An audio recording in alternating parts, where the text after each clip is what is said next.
Hello बच्चों, कैसे हैं आप सब। आज हम आपके समक्ष इतिहास कक्षा 7 पाठ 1 लेकर उपस्थित हुए हैं। तो जो पाठ है, पाठ का शीर्षक है 1000 वर्षों के दौरान हुए परिवर्तनों की पड़ताल। तो बच्चे, पहले तो आप ये समझें कि इतिहास सुनते ही बच्चे क्या इस विषय के बारे में सोचते हैं कि जो अंग्रेज थे वो आए, वो चले गए, उसके बाद मुस्लिम आए, वो चले गए और उन्होंने हमारे यहाँ क्या किया, हमें इन सब बातों से क्या लेना देना। बच्चों की सोच इस विषय को लेकर ये होती है। लेकिन बच्चों, आज अगर आपको अपना भविष्य और आने वाले भविष्य के बारे में और अच्छा बनना है तो आपको इतिहास पढ़ना पड़ेगा। इतिहास में क्या आता है, अब ये जो एक जो हमारा पाठ है 1000 वर्ष, जो भी इतिहास बनेगा वो 1000 वर्षों के अंतराल के बाद जो समय आता है। तो आज जो हमारा समय है, आज का समय और 1000 वर्ष पहले हम, और उस 1000 वर्ष में कितने साल आए होंगे, उन सालों में हमारे यहाँ कितना परिवर्तन हुआ, क्या क्या परिवर्तन हुआ। अगर आप कहोगे कि अब जो भी 1000 साल पहले हमारे जो पूर्वज थे वो उन्होंने क्या हमारे लिए छोड़ा, या कैसे हम पता लगाएंगे। छोड़ा इन द सेंस, जो जो आगे आते गए, जैसे जब अब आप हैं, आज आपके दादा हैं, दादा के आगे पिताजी थे, वो आपके परदादा हो गए। ऐसे जो भी जो उससे पीछे थे वो आगे अपने बच्चों को वो बातें बताते आए। वो बातें बताते बताते कि उस समय में आपने भी पढ़ा है पहले कक्षा 6 में कि जब हमने आपको पढ़ाना शुरू किया था इतिहास, तो उसमें आपने पढ़ा कि किस तरह से मानव बना। फिर मानव कपड़े नहीं पहनता था, उसने कपड़े कैसे पहने, खाना कच्चा खाता था, फिर उसने खाना पकाना कैसे सीखा। तो ये सब बातें आपके लिए जानना बहुत आवश्यक होता है, और तभी इससे आप अपना आज अच्छा करते हो और आने वाला कल अच्छा बनाते हो। तो ये बातें जो हैं, इनको अगर आप एक अच्छा इंटरेस्ट लेकर, रोचक लेकर पढ़ोगे तो आपके लिए इतिहास एक बहुत अच्छा जो है विषय बनेगा आपका पढ़ने के लिए। तो हम शुरू करते हैं ये पाठ कि 1000 वर्षों के दौरान किस तरह से जो परिवर्तन हुआ। तो ये आप एक मानचित्र देख रहे हो, ये हमारे भारत का मानचित्र है। ये मानचित्र किसने बनाया, आपके यहाँ पर 2 मानचित्र हैं। पहला मानचित्र आप देखिए और फिर आप अगले पेज पर दूसरा मानचित्र देखिए। आपके समक्ष हैं ये दोनों मानचित्र। ये मानचित्र 1 और 2 पर आप दोनों को देखिए। जो पहला मानचित्र है वो अरब भूगोलवेत्ता अल इदरसी ने 1154 में बनाया था। तो बच्चों 1154, और आज हमारा क्या चल रहा है, 2023 ये चल रहा है हमारा साल। तो आप देखो पूरा 1000 वर्ष से भी ऊपर का समय है। यहाँ जो नक्शा दिया गया है वह उसके द्वारा बनाए गए दुनिया के बड़े मानचित्र का एक हिस्सा है और भारतीय उपमहाद्वीप को दर्शाता है। तो ये जो हमारा नक्शा यहाँ पर दिया गया है, ये क्या है, ये दुनिया का एक बहुत बड़ा मानचित्र का एक छोटा सा हिस्सा है। और इस हिस्से में क्या है, भारतीय उपमहाद्वीप। तो भारतीय उपमहाद्वीप उस समय उन्होंने किस तरह से बनाया है, आप ये मानचित्र देख रहे हो किस तरह से। आज अगर आप भारत का नक्शा देखते हो तो ये उसके बिल्कुल विपरीत बना हुआ है।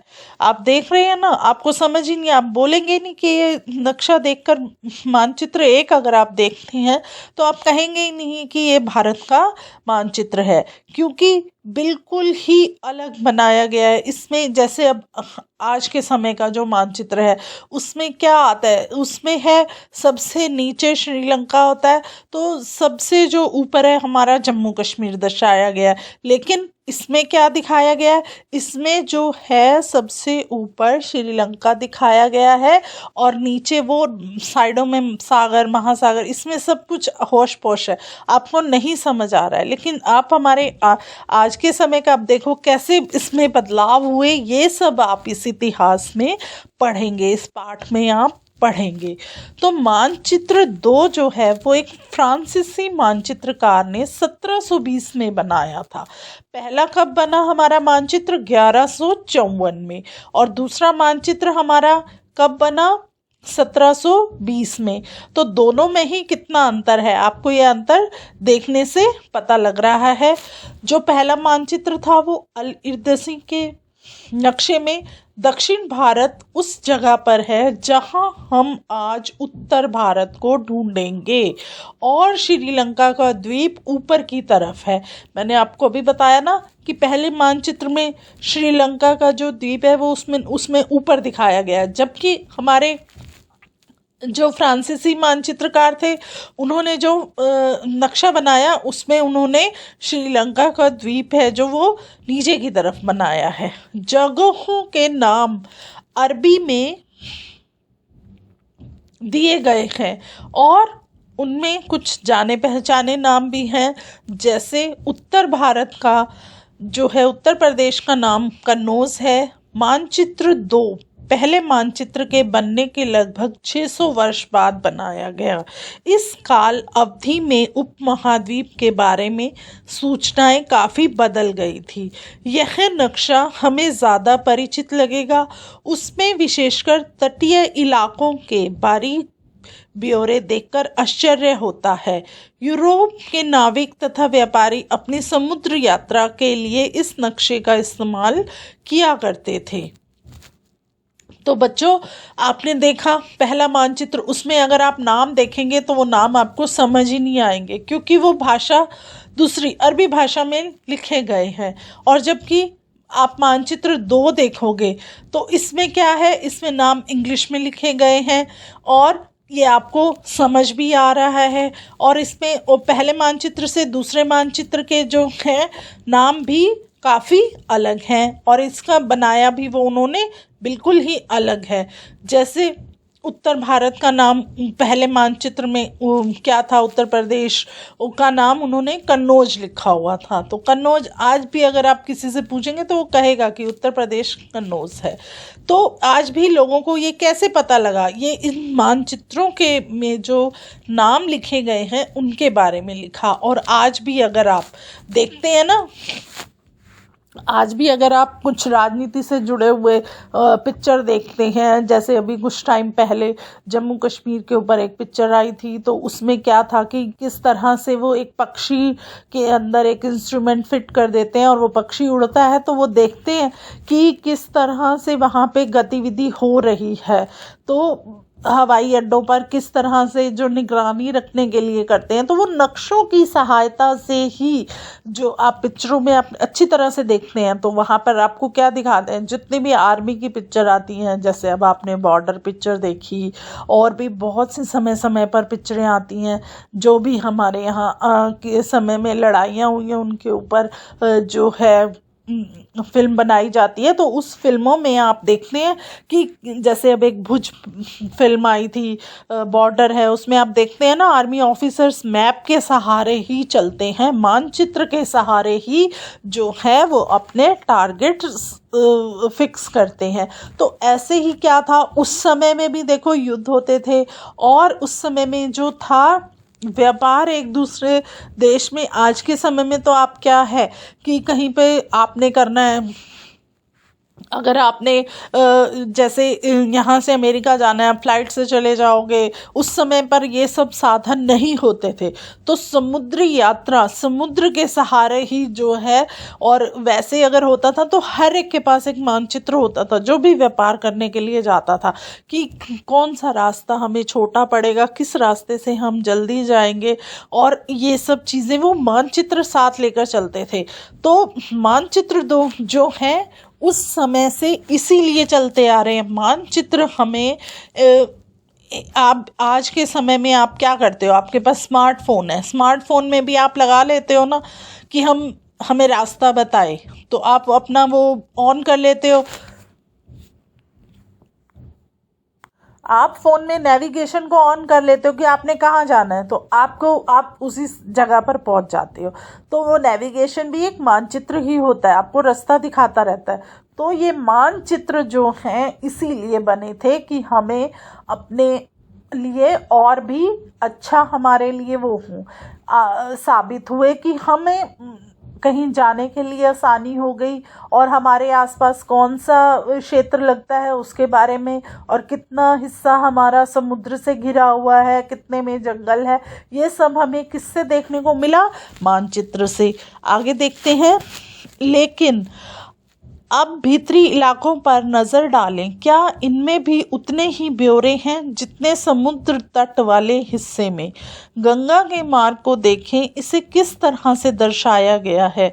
इस मानचित्र में तटीय और भीतरी इलाकों के बीच ब्यौरों को और बारीकी का जो अंतर है, आपके ख्याल में उसका क्या कारण है? अब देखो, ये मानचित्र में कितनी छोटी छोटे अक्षरों में लिखा गया और सब कुछ बताया गया कि कौन सा क्षेत्र कहाँ है, कितना हिस्सा गंगा का है, और वहाँ पर कौन कौन से क्षेत्र हैं, ये सब मानचित्र में ही लिखे गए हैं।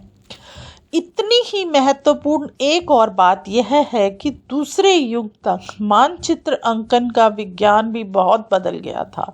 इतिहासकार जब बीते युगों के दस्तावेज, नक्शे और लेखों का अध्ययन करते हैं तो उनके लिए उन सूचनाओं के संदर्भों का, उनकी भिन्न भिन्न ऐतिहासिक पृष्ठभूमियों का ध्यान रखना बहुत ज़रूरी होता है।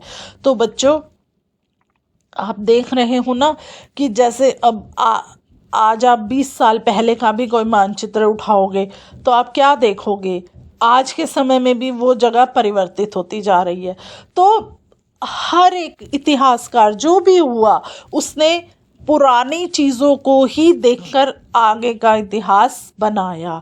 तो इसीलिए इतिहास की जो भूमिका है हमारे लिए, जो हमारे पुराने मानचित्र हैं या पुरानी हमारी जो चीज़ें हैं, उनको लेकर ही हम जो है आगे बढ़ते हैं। ऐसे हम आगे नहीं बढ़ सकते हैं। इसीलिए सभी को हर जगह की ऐतिहासिक पृष्ठभूमि का ध्यान रखना बहुत ज़रूरी होता है। अब आपके यहाँ भी तो बहुत से ऐतिहासिक स्मारक हैं जिसे आप देखते हैं, तो आप उनके बारे में ज्ञान कैसे प्राप्त करते हैं? वहाँ पर जाकर, वहाँ पर जो तथ्य लिखे हुए होते हैं आप उनको पढ़ते हैं, तब आपको पता लगता है कि ये किसने बनाया, ये कितने साल पुराना है, इसमें कौन सा पत्थर लगा है। ये सब चीज़ें जो है वो इतिहासकारों ने उन पर अंकित की हैं। आगे देखते हैं। नई और पुरानी शब्दावली। अब ये नई और पुरानी शब्दावली क्या है, अब इसके बारे में हम इसमें पढ़ेंगे। अगर समय के साथ साथ सूचनाओं के संदर्भ बदलते हैं तो भाषा और अर्थों के साथ क्या होता है? अब बताओ बच्चों, जैसे जैसे समय बीतता जाता है हर चीज़ बदलती जाती है। जैसे बोलने का ढंग है, पहनने का ढंग है, खाने का तरीका है, खाने का सामान है।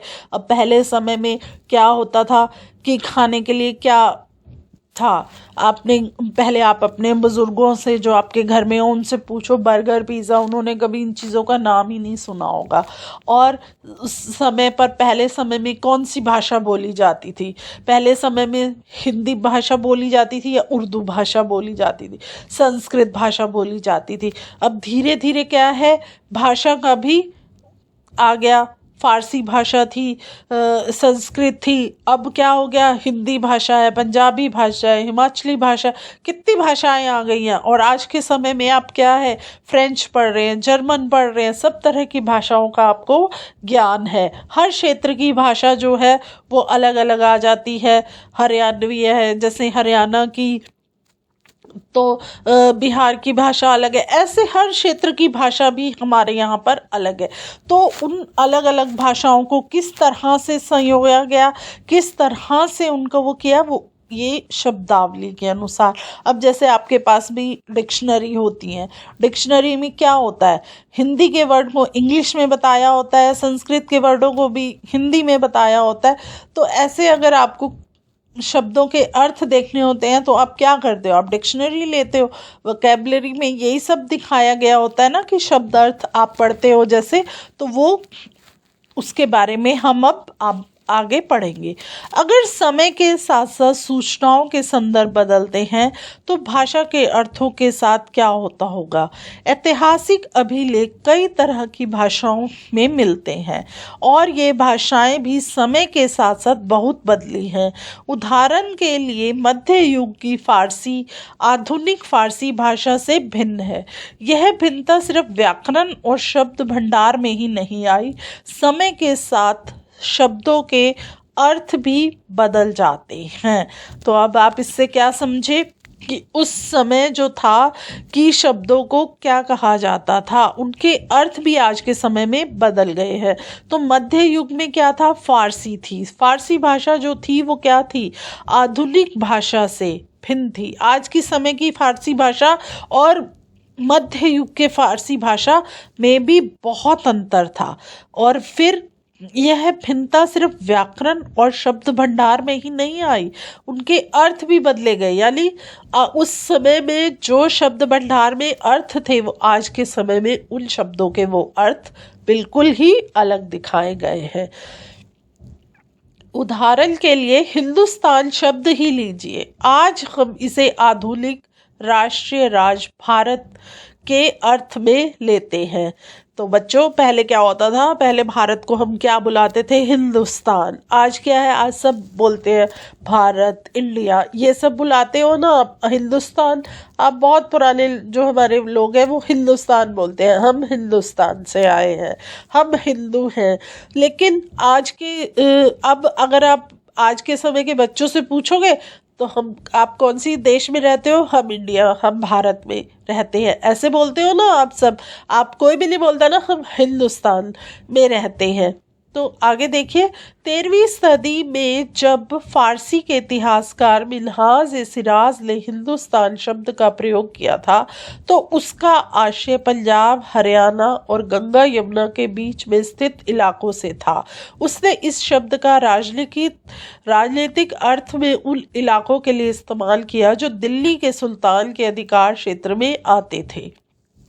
तो बच्चों जो इतिहासकार थे हमारे 13वीं सदी में जब फारसी के इतिहासकार मिन्हाज ए सिराज ने हिंदुस्तान शब्द का प्रयोग किसके लिए किया था, उनका अर्थ, अब जैसे आप मानचित्र देखोगे तो मानचित्र में क्या है, पंजाब, हरियाणा और वहाँ पे गंगा यमुना जा रही है, और हमारी दिल्ली के में भी आप देखते हैं ना गंगा यमुना है, तो ये जा रही है। तो उन्होंने इसके इन राजनीतिक हिस्सों को लेकर ही इसका नाम क्या रखा, हिंदुस्तान। और हिंदुस्तान में सल्तनत थी पहले, आपको पता होगा दिल्ली में सुल्तान का अधिकार क्षेत्र आता था।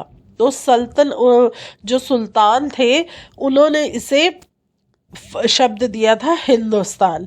सल्तनत के प्रसार के साथ साथ इस शब्द के अंतर्गत आने वाले क्षेत्र भी बढ़ते गए, लेकिन हिंदुस्तान शब्द में दक्षिण भारत का समावेश कभी नहीं हुआ। इसके विपरीत 16वीं सदी के आरंभ में बाबर ने हिंदुस्तान शब्द का प्रयोग इस उपमहाद्वीप के भूगोल, पशु पक्षियों और यहाँ के निवासियों की संस्कृति का वर्णन करने के लिए किया। तो बच्चों 13वीं सदी में तो इसका नाम रखा गया हिंदुस्तान। लेकिन फिर क्या हुआ, धीरे धीरे जो है आपको पता है हर एक जो राजा आया था वो अपना अधिकार क्षेत्र बढ़ाने के लिए युद्ध करते थे तो फिर वो राज्य जो जीत जाता था उसको अपने में मिला लेते थे। ऐसे धीरे धीरे क्या है विकास होता था उस राजा का, कि अब उस राजा के पास इतना अधिकार क्षेत्र हो गया है, इतना अधिकार क्षेत्र हो गया, ये राजा अब शक्तिशाली बन गया है। तो ऐसे ही फिर बाद में क्या हुआ, जब 16वीं सदी के आरंभ में कौन आया, बाबर आया। और बाबर ने क्या किया, हिंदुस्तान शब्द का प्रयोग किससे किया, पशु पक्षियों, यहाँ पर जो लोग रहते थे और उनकी संस्कृति थी, वो किस संस्कृति के लोग थे, इसका जो है वर्णन करने के लिए हिंदुस्तान शब्द का प्रयोग किया गया। यह प्रयोग 14वीं सदी के कवि अमीर खुसरो द्वारा प्रयुक्त हिंद के कुछ कुछ समान था। अब 14वीं सदी में आपने सुना कौन थे? एक कवि थे अमीर खुसरो। तो अमीर खुसरो का नाम आज भी लोग लेते हैं क्योंकि उन्होंने बहुत सुंदर कविताएं लिखी थी। तो वो जो कवि थे, उन्होंने भारत की संस्कृति को बहुत ही सुंदर दर्शाया था। तो और उन्होंने भारत की जो संस्कृति थी इसको इतना सुंदर व्यक्त किया था कि जो भी सुनता था वो इसको सुनता ही रहता था। उनकी जो कविताएं थी वो बहुत ही अच्छी होती थी। वह हिंदुस्तान शब्द जो है वे राजनीतिक और राष्ट्रीय अर्थ से जुड़े नहीं थे जो हम आज जोड़ते हैं। तो जहाँ भारत को एक भूगोलिक और सांस्कृतिक सत्व के रूप में पहचाना जा रहा था, वह हिंदुस्तान जो शब्द है राजनीति और राष्ट्रीय अर्थ नहीं जुड़े थे जिनसे हम आज जुड़े हुए हैं। तो देखो बच्चों, किस तरह से आपने पढ़ा। इसमें 13वीं सदी आई, 14वीं सदी की बात सुनी, फिर 16वीं सदी आई। तो ऐसे हर सदी के बारे में जो है किस तरह से उल्लेख किया गया। तो जो जो व्यक्ति उस समय में थे वो लेख लिखते थे, तो फिर जो आने वाले व्यक्ति हैं वो उसको पढ़ते थे, वो फिर वो आगे उसका उस तरह से विकास होता था। ऐसे हमें पता लगता था कि हमारे जो पूर्वज हैं या जो इतिहासकार हैं, जो ये राजा आए उन्होंने, और जितने कवि आए उन्होंने किस तरह से हमारे देश के बारे में लिखा है, उसको उसका विकास किया है। ये तो नहीं कि जब बाबर थे तो उन्होंने कुछ नहीं किया, उन्होंने भी यहाँ पर बहुत कार्य किए होंगे। किसी भी शब्द का प्रयोग करने में इतिहासकार को बहुत सावधान रहना चाहिए क्योंकि अतीत में उन शब्दों के कुछ अलग ही अर्थ थे। अब देखो, इतिहासकार भी बहुत सोच समझ कर कार्य करते हैं। क्योंकि जो पुराने व्यक्ति थे उस समय में उन्होंने जो कार्य किए, उन्होंने जो लेख लिखे, उस समय में उनका क्या अर्थ था और आज के समय में तो मैंने आपको बताया पहले भी कि अर्थ बदलता जा रहा है। तो उदाहरण के लिए जैसे विदेशी जैसा सीधा साधा शब्द ही ले लीजिए, हमारे आज इसका अर्थ होता है ऐसा व्यक्ति जो भारतीय न हो। अब विदेशी आप देखते हो ना, आप भी बोलते हो कि जो भी जैसे इंग्लैंड से या लंदन से हमारे यहाँ आते हैं घूमने के लिए, आप उन लोगों को देखते हो तो आप क्या बोलते हैं? तो विदेशी हैं, ये तो फॉरेनर्स हैं। तो इनका अर्थ, इस शब्द का अर्थ क्या हुआ कि ये भारत में जन्मे नहीं है, ये भारत के लोग नहीं हैं। तो आपको भी उनको देखकर लगता है ना। तो ऐसे ही होता था। मध्य युग में मानो किसी गांव में आने वाला कोई भी अनजाना व्यक्ति जो उस समाज या संस्कृति का अंग न हो, विदेशी कहलाता था। तो देखो, वही बात हो गई यहाँ पर। अब आज के समय में भी, अब उस समय में भी यही होता था मध्य युग में कि गांव में कोई गांव से बाहर का व्यक्ति आ जाता था जो कि उस गांव में सिर्फ घूमने के लिए आया, ना उसका उस गांव में कोई रिश्तेदार है, ना उसका कोई वहाँ पर काम है, ना कुछ है, वो सिर्फ उस गांव को देखने के लिए आया दूसरे प्रदेश से। तो वो क्या हो जाता था? वो विदेशी हो जाता था। आज भी वो विदेशी ही है। तो ऐसे व्यक्ति को हिंदी में परदेसी या फारसी में अजनबी कहा जाता था। अब देखो, हिंदी में क्या बोलते हैं? परदेसी, और फारसी में उसका क्या अर्थ होता था? अजनबी। इसीलिए किसी नगरवासी के लिए वनवासी विदेशी होता था, किंतु एक ही गांव में रहने वाले दो किसान अलग अलग धार्मिक या जाति परंपराओं से जुड़े होने पर भी एक दूसरे के लिए विदेशी नहीं होते थे। तो वो बच्चों, कितनी सरल बात है ये। अब जैसे मैंने आपको बताया कि जो लंदन या अमेरिका से आया वो तो हमारे यहाँ पर विदेशी हो गया। अब जैसे आप रहते हो, आप हरियाणा के हो और एक और आपके साथ में जो रहते हैं वो पंजाब के हैं, तो आप दोनों विदेशी तो नहीं हुए ना, आप तो इसी देश के व्यक्ति हुए। तो आपको इस बात का अर्थ अच्छे से समझ में आया होगा कि परंपराओं से जुड़े हुए और धार्मिक या जाति अलग होने पर भी आप विदेशी नहीं हो। पंजाब का देखो पंजाबी है, हरियाणा का हरियाणवी है, तो वो क्या है, उनकी धर्म भी अलग है, वो मंदिर जाता है और वो गुरुद्वारे जाता है, पर क्या है, वो फिर भी एक है। तो ऐसे आपको इसका अर्थ समझ में आ गया कि कौन विदेशी है और कौन अपने देश का है। आगे देखो, इतिहासकार और उनके स्रोत। इतिहासकार किस युग का अध्ययन करते हैं और उनकी खोज की प्रकृति क्या है, इसे देखते हुए वे अलग अलग तरह के स्रोतों का सहारा लेते हैं। तो इतिहासकार क्या करते हैं, किस युग का अध्ययन करते हैं, जो उनकी खोज या प्रकृति में क्या क्या हुआ है और किस तरह से अलग बदलाव हुए, इसके बारे में देखते हैं। उदाहरण के लिए पिछले साल आपने गुप्त वंश के शासक और हर्षवर्धन के बारे में पढ़ा। तो बच्चों, जो कक्षा 6 थी उसमें आपने क्या पढ़ा था, गुप्त वंश के शासक कौन थे, हर्षवर्धन कौन थे, इसके बारे में आपको सारा विस्तार से पढ़ाया गया था। अब इस पुस्तक में हम मोटे तौर पर 700 से 1750 ईस्वी तक लगभग 1000 वर्षों के बारे में पढ़ेंगे। तो अब कक्षा 7 में आप क्या पढ़ेंगे, 700 ईस्वी, 700 से लेकर 1750 ईस्वी तक के बारे में। तो ये कितना हो गया, पूरा 1000 वर्ष। अब आप 1000 वर्ष में क्या क्या हुआ, इसके बारे में अब आपको पढ़ाया जाएगा। इस काल के अध्ययन के लिए इतिहासकार जिन स्रोतों का प्रयोग करते थे, उनमें आपको बहुत सी बातें ऐसी मिलेंगी जो पिछले युग से वैसी ही चली आ रही है। इतिहासकार इस काल के बारे में सूचना इकट्ठी करने के लिए भी अभी भी सिक्कों, शिलालेखों, स्थापत्य, भवन निर्माण कला तथा लिखित सामग्री पर निर्भर करते हैं। पर कुछ बातें पहले से ही काफ़ी भिन्न है। इस युग में प्रमाणिक लिखित सामग्री की संख्या और विविधता आश्चर्यजनक रूप से बढ़ गई है। इसके आगे इतिहासकार सूचनाओं के दूसरे प्रकार के स्रोतों का इस्तेमाल धीरे धीरे कम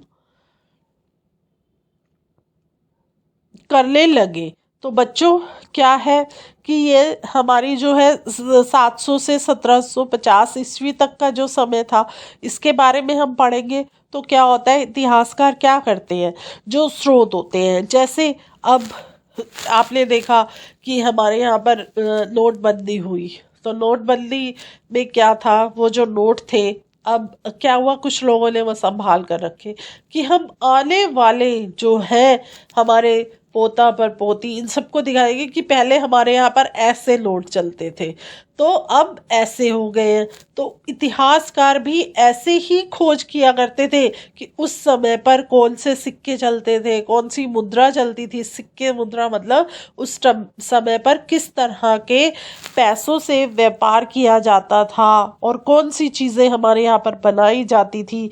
पहले आपने देखा ना, मैंने आपको बताया था कि लोग दीवारों पर लिख दिया करते थे कि हमारे राजा ये है। तो वो सब वहाँ से जो है हम जो लेख, जो जितनी भी कागज़ पर लिखा होता था या दीवारों पर लिखा होता था कि ये मंदिर उसके लिए बनाया है, इसलिए बनाया, तो वहाँ से ही हम जो है चीज़ों को इकट्ठा करके आगे का करते थे कार्य।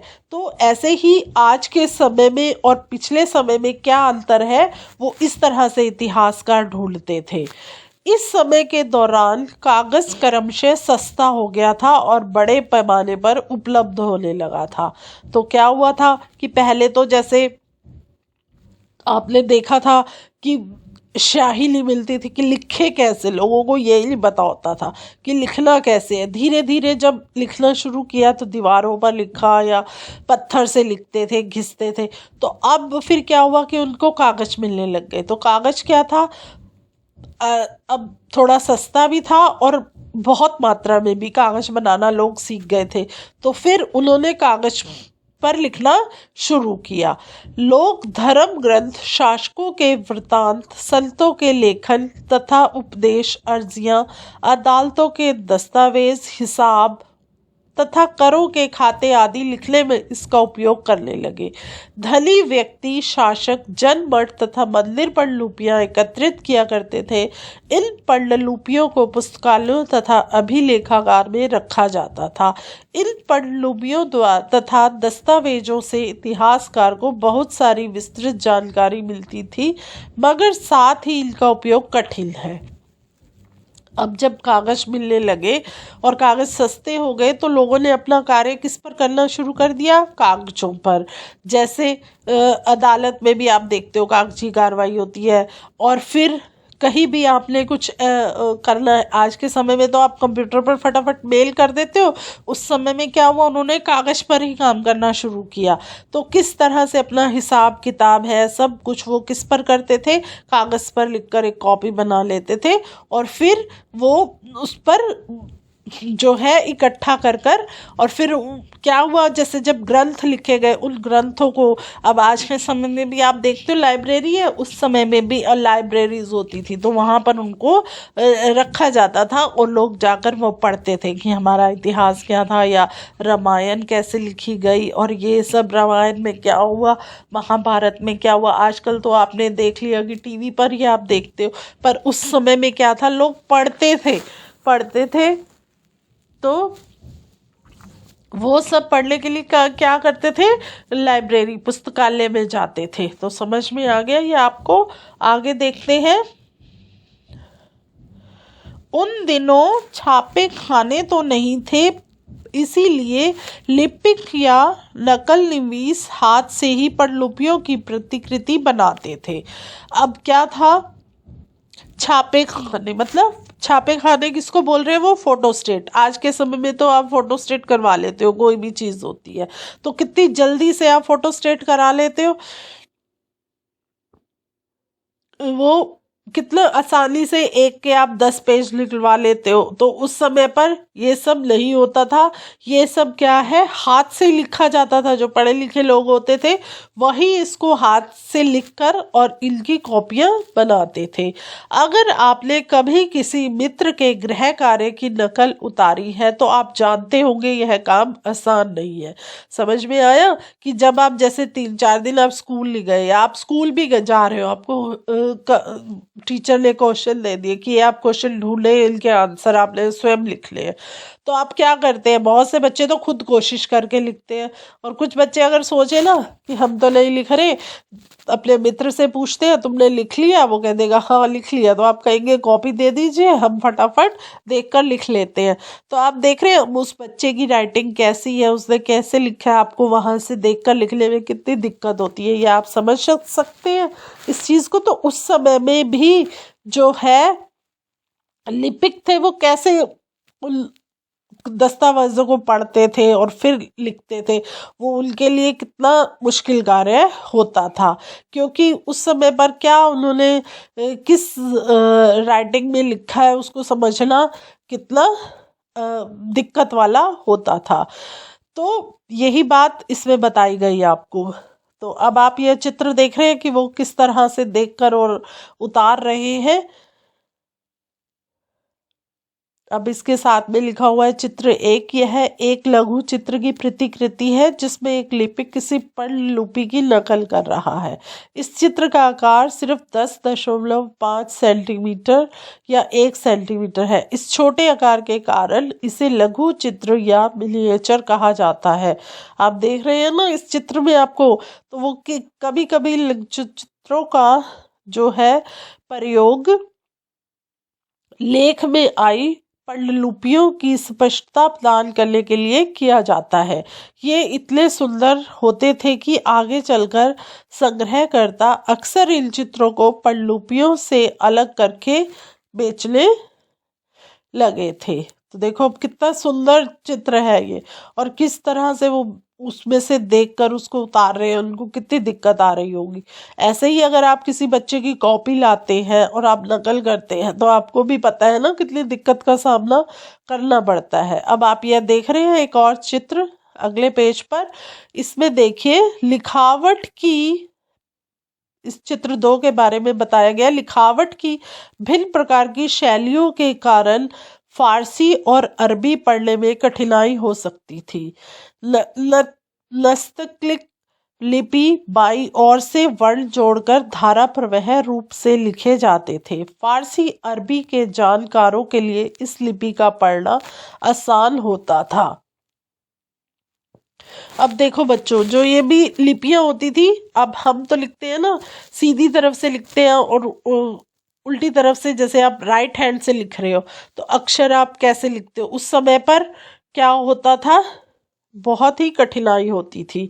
तो जो भी ये अक्षर होते थे उल्टे से सीधे, सीधे से उल्टे जाते थे, तो वो इनको पढ़ना कितना ही मुश्किल होता था। और उस समय पर जो भाषा थी वो क्या थी, फारसी और अरबी भाषा थी। तो पांडुलिपियों की प्रतिलिपि बनाने में भी कुछ कुछ यही होता था। प्रतिलिपियां बनाते हुए लिपिक छोटे मोटे फेर बदल करके चलते थे। कहीं कोई शब्द, कहीं कोई वाक्य, हर सदी प्रतिलिपियों की भी प्रतिलिपियां बनती रही और अंततः एक ही मूल ग्रंथ की भिन्न भिन्न प्रतिलिपियां एक दूसरे से बहुत ही अलग हो गई। इससे बड़ी गंभीर समस्या उत्पन्न हो गई, क्योंकि आज हमें लेखक की मूल पांडुलिपि शायद ही कहीं मिलती है। हमें बाद के लिपिकों द्वारा बनाई गई प्रतिलिपियों पर ही पूरी तरह निर्भर रहना पड़ता है। इसीलिए इस बात का अंदाज लगाने के लिए कि मूलतः लेखक ने क्या लिखा था, इतिहासकारों को एक ही ग्रंथ की विभिन्न प्रतिलिपियों का अध्ययन करना पड़ता है। तो बच्चों, उस समय पर कितने ही लेखक आए और सब लेखकों ने कुछ ना कुछ लिखा। तो इतिहासकार क्या करता था, वो सभी लेखकों की लिखी हुई लिपि जो थी उनको पढ़ते थे। पढ़ने के बाद वो देखते थे कि किसने क्या किसके बारे में लिखा है, इसका फिर वो अपने हिसाब से लिखते थे आगे। कि क्योंकि देखो, कागज भी है, उनकी भी एक वो होती है सीमा, वर्ष समय होता है कि इतने समय तक ये कागज सही रहता है, पर उनको सही रखना भी बहुत ही मुश्किल होता है। इसीलिए जो है इतिहासकार, अब फारसी और अरबी भाषा तो हमेशा नहीं चली आई ना, फिर जो भी भाषा हुई तो उस समय उन्होंने उस भाषा में उसको लिखा। कई बार लेखक स्वयं भी समय समय पर अपने मूल वृत्तांत में संशोधन करते रहते थे। मतलब कि जैसे लेखक भी है, लिख रहे हैं, लेकिन जब वो देखते थे कि आज के समय में ये वाले रीति रिवाज को नहीं अपनाया जा रहा है, ये ऐसे रीति रिवाज है, तो वो क्या करते थे, उसमें संशोधन कर देते थे जो भी उन्होंने लिखा है कि नहीं, ये कार्य ऐसे हो रहा था। तो आगे देखिए, 14वीं शताब्दी के इतिहासकार जियाउद्दीन बर्नी ने अपना वृत्तांत पहली बार 1356 में और दूसरी बार इसके 2 वर्ष बाद लिखा। दोनों में अंतर है। अब देखो क्या अंतर आए कि उन्होंने अपने जीवन के बारे में लिखा था और फिर जीवन के वर्णन को ही उन्होंने कैसे बदला। लेकिन 1971 तक इतिहासकारों को पहली बार वाले वृत्तांत की जानकारी ही नहीं थी।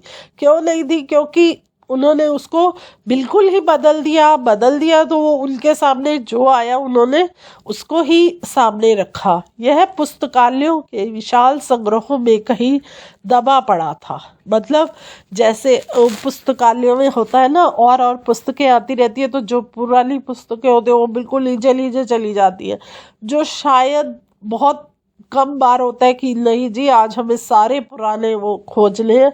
तो जब उस पुस्तकालय को खाली किया जाता है तो फिर वो इतिहास निकलकर हमारे सामने आता है। आगे देखें, नए सामाजिक और राजनीतिक समूह। नए सामाजिक और राजनीतिक समूह क्या थे हमारे, इसके बारे में हम अब पढ़ेंगे।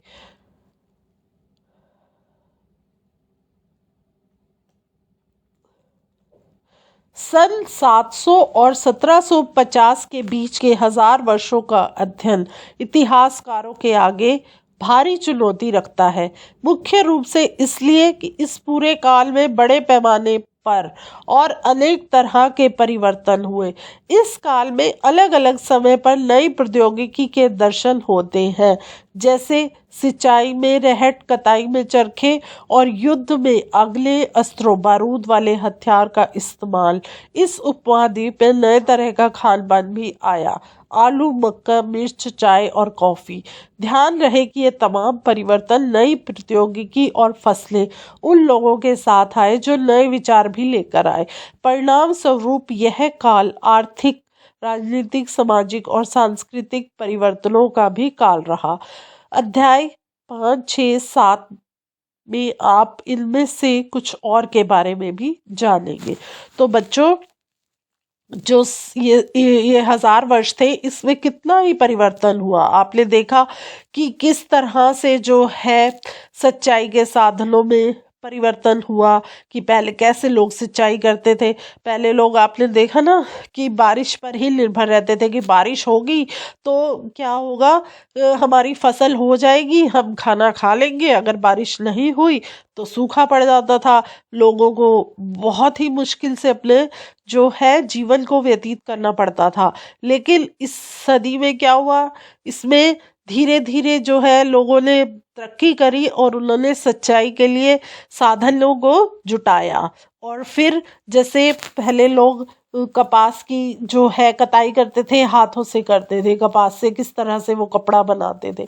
फिर उन्होंने इसमें क्या किया, चरखे का इस्तेमाल किया, कपास को चरखे से धागा बनाया और फिर उन्होंने उससे सामान बनाया। और युद्ध में भी, लड़ाई उस समय, पहले युद्ध बहुत होते थे, आपने देखा, तो युद्ध में भी कौन से हथियारों का इस्तेमाल हुआ, बारूद, और जो है बारूद वाले हथियार इसमें इस्तेमाल किए गए। अब आप यह चित्र देख रहे हो, इस चित्र में क्या है, किस तरह से ये जो चित्र है ये रहट का चित्र है। रहट जो होता है ये खेती बाड़ी के लिए जो है काम में आता है। इस युग में लोगों की गतिशीलता, एक स्थान से दूसरे स्थान पर आना जाना भी बहुत बढ़ गया था। अक्सर वे अवसर की तलाश में लोगों के झुंड दूर की यात्राएं करने लगे थे। इस उपमहाद्वीप में अपार संपदा और अपना भाग्य गढ़ने के लिए अपार संभावनाएं मौजूद थी। तो क्या हुआ था, जब इतना परिवर्तन आ गया तो लोगों ने क्या किया कि हम अपने क्षेत्र से उठकर दूसरे क्षेत्र में जाकर अपना सामान बेचते हैं, इधर उधर देखते हैं, और कार्य और तरक्की के लिए लोगों ने इधर उधर जाना शुरू कर दिया। तो जिससे क्या है, उनको लगा कि हमारी जो है और तरक्की होगी और हमें चीज़ों का ज्ञान मिलेगा। इसके लिए उन्होंने अपने क्षेत्र को छोड़कर दूसरे क्षेत्रों में, और वहाँ पर किस तरह के कार्य हो रहे हैं, तो यही सब से ही इंसान सीखता है। अगर आप बच्चों एक ही कक्षा में बैठे रहोगे, भाई हर साल हमने तो इसी कक्षा में रहना, तो आप क्या करोगे, आप तुमको कुछ ज्ञान ही नहीं आएगा। धीरे धीरे आप पढ़ते हो, हर चीज़ को पढ़ते हो और आगे बढ़ते हो, तो आप कितना ज्ञान बटोर लेते हो, ये बात आपको ऐसे समझ में जल्दी से आ जाएगी। तो आगे देखें क्या है। इस काल में जिन समुदायों का महत्व बढ़ा, उनमें से एक समुदाय था राजपूत, जिसका नाम राजपुत्र अर्थात राजा का पुत्र से निकला है। तो राजपुत्र का नाम किससे निकला, राजा का पुत्र। 8वीं से 14वीं सदी के बीच यह नाम आमतौर पर योद्धाओं के उस समूह के लिए प्रयुक्त होता था जो क्षत्रिय वंश के होने का दावा करते थे। तो राजपूत जो है पहले उनके लिए प्रयुक्त होता था 8वीं सदी से 14वीं सदी तक, कि जो युद्ध कर रहे हैं वो राजपूत ही है। और बाद में क्या हुआ, जो क्षत्रिय, देखा होगा महाराणा प्रताप सीरियल भी, उसमें देखा था ना आपने, ये राजपुत्र है, ये राजपूत है, ये ठाकुर है, इनके बीच में किस तरह से युद्ध हो रहा है। तो वो आप जब ये सीरियल्स देखते हैं जितने भी, तो उनसे आपको कितना अच्छा ज्ञान मिलता है कि उस समय पर किस तरह से महलों में रहते थे और किस तरह का खान पान होता था और किस तरह से जो है पुकारा जाता था लोगों को। ये सब आप अच्छे से देखते हो, क्योंकि बच्चों जितना हम आपको पढ़ा रहे हैं उससे ज़्यादा ज्ञान अगर हम आपको इसी पाठ का अगर मैं आपको एक टीवी सीरियल बना के दे दूँ तो आप बड़ी जल्दी सीख जाएंगे। लेकिन अगर आप पढ़ेंगे भी और साथ में इन चीज़ों को भी ध्यान में रखेंगे कि हाँ हमने ये सीरियल देखा था, उसमें ये सब दिखाया गया, तो आपको ये पढ़ाई और ज़्यादा आसान लगेगी। तो आगे देखते हैं।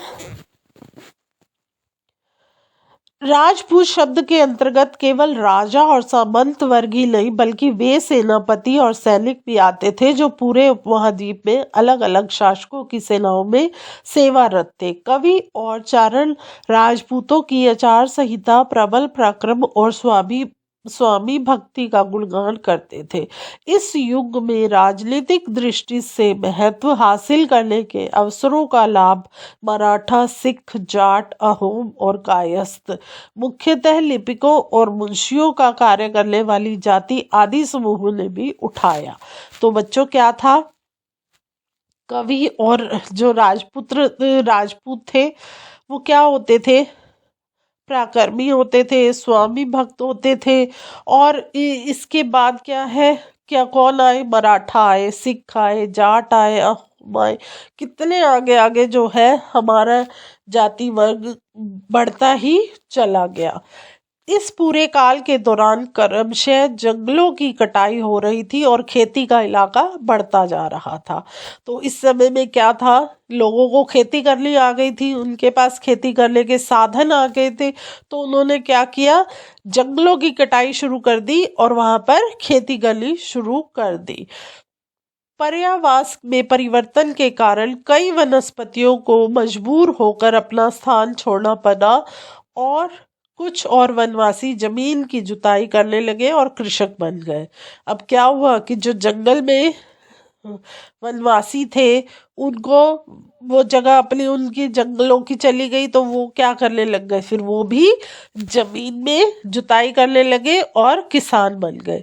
कृषकों के ये नए समूह क्षेत्रीय बाजार, मुखियाओं, पुजारियों, मठों और मंदिरों से प्रवाहित होने लगे और वे बड़े जटिल समाज के अंग बन गए। उन्हें कर चुकाने पड़ते थे और स्थानीय मालिक वर्ग की बेगार करनी पड़ती थी। अब क्या हुआ कि जो था कृषकों के ये जो नए जब किसान हो गए, उन्होंने खेती करनी शुरू कर दी, तो उनका अपना एक बाजार बन गया। जैसे अब आपने देखा होगा आज के समय में ये अनाज मंडी है, ये फल मंडी है, ये सब्जी मंडी है, तो वहां पर क्या, अनाज मंडी में सिर्फ अनाज ही मिलेगा और फल मंडी में आपको फल ही देखने को मिलेंगे। तो इस तरह से ऐसे समूह जो है वो क्षेत्रीय बाजार बन गए। और इससे क्या हुआ कि जितने भी पुजारी थे, ये सब, इन सब का जो है मुखियाओं का, अब क्या हुआ कि पहले तो एक मुखिया तय करता था, जो भी गांव का मेन वो होता था वो तय करता था कि इतना ही होगा, लेकिन मंडी में जाकर हर किसान ने अपना वो अलग क्षेत्र बना लिया। तो क्या हुआ कि नहीं जी, हम तो इस पर किसान ने सीधा ही सामान बेचना शुरू कर दिया। तो इससे क्या है, इन लोगों का जो है वो थोड़ा सा मुश्किल हो गया, उन्हें कर चुकाने पड़ते थे और स्थानीय मालिक वर्ग की बेगार करनी पड़ती थी।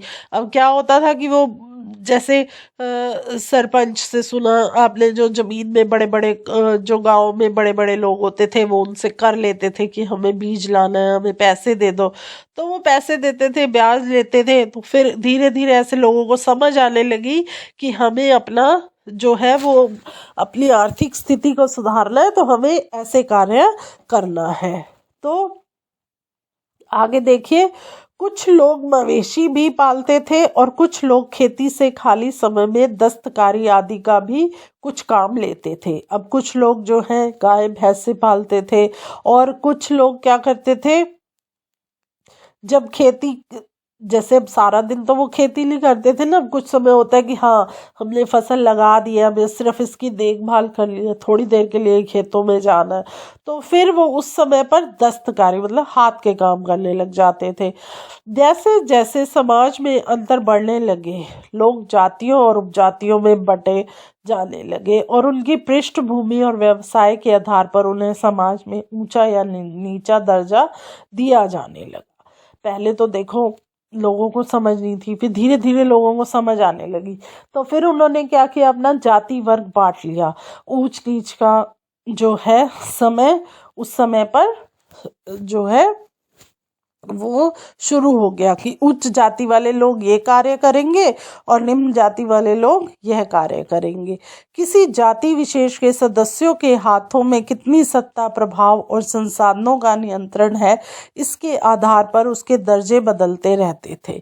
समझ में आया कि इसके पास इतना है तो इसको इतना है तो इसको इस स्थान पर स्थापित कर दो और इससे ये कार्य करवाओ।